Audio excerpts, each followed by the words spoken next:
الله أكبر الله أكبر.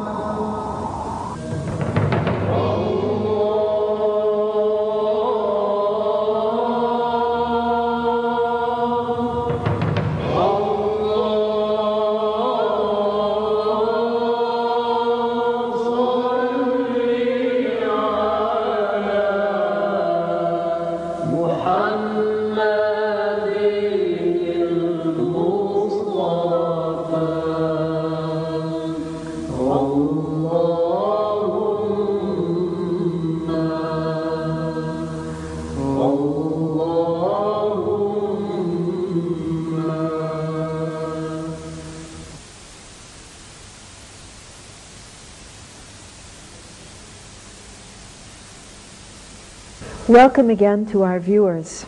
We have as our guest Sheikh Nidam Ya'qubi. He frequently lectures internationally on various Islamic topics. Sheikh Nidam has a degree in economics from McGill University in Canada.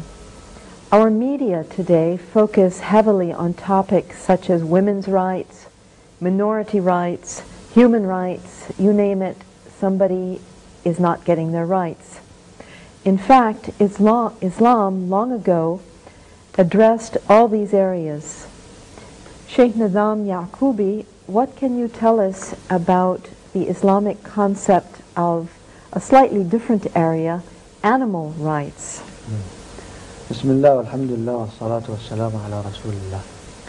See, the word right, this is always used in Western context. They use the word of rights. We in Islam, we tend more to emphasize the obligations. So we will say, what is the obligations of men towards women?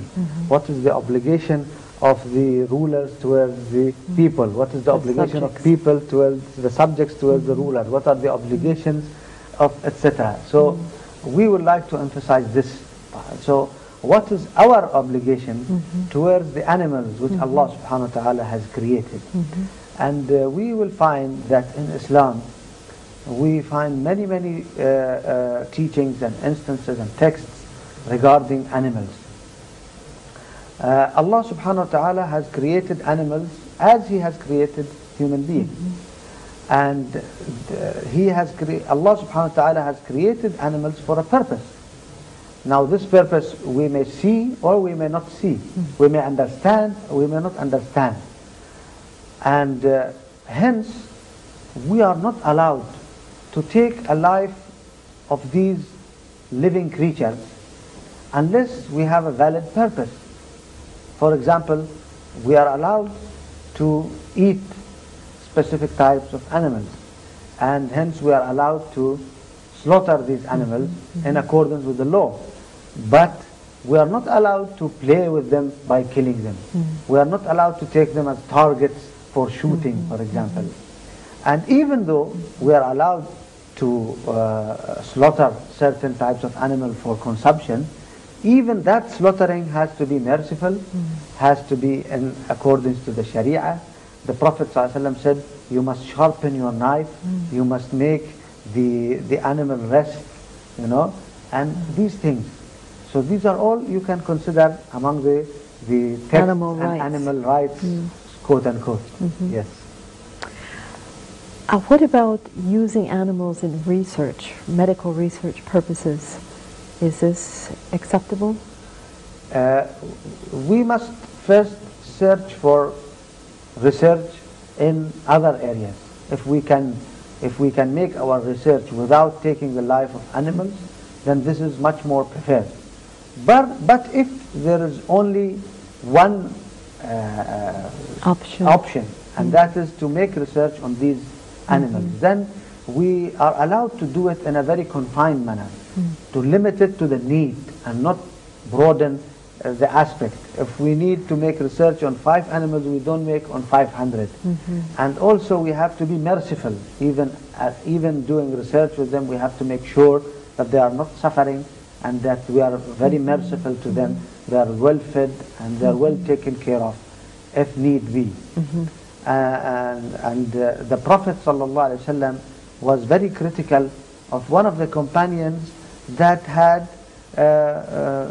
took a mother away from the offspring of this animal, or it was a bird, and he was very upset. He said, who made these small animals suffer? Who made this mother suffer? So he asked that the companions, they will return the bird to the nest. So we shouldn't make the animals suffer, and we shouldn't make them have burdens on them unless we have very genuine needs, and also be very careful in that matter.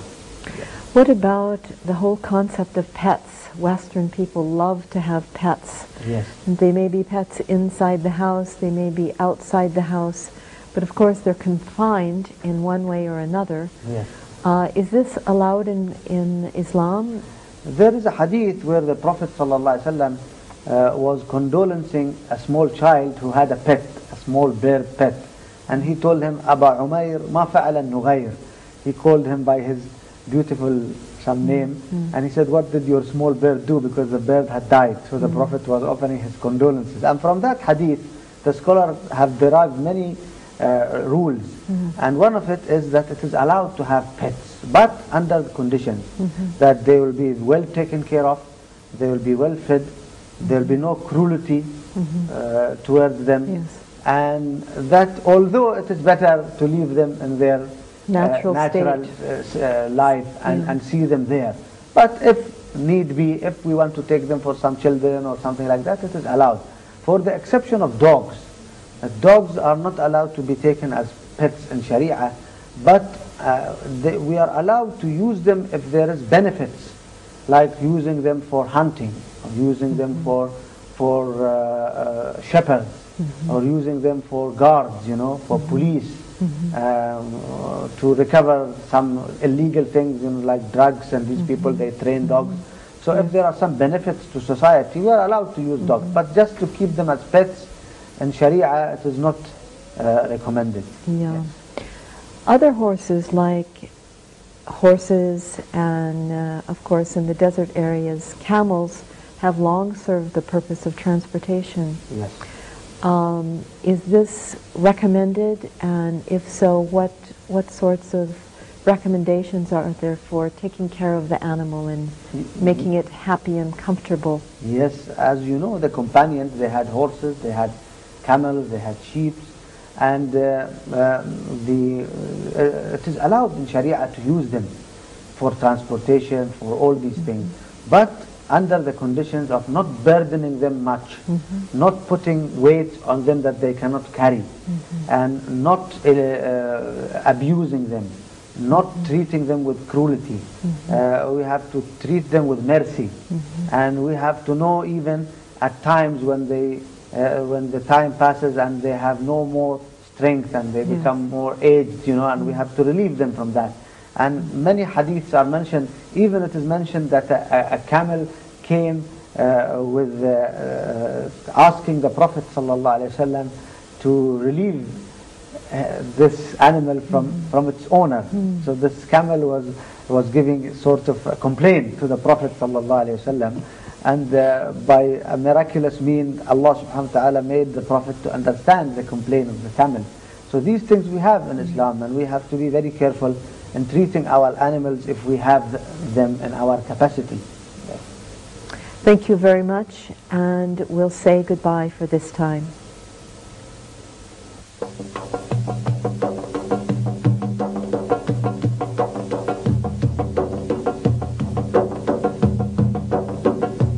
طلع البدر علينا من ثنيات الوداع وجب الشكر علينا ما دعا لله داع.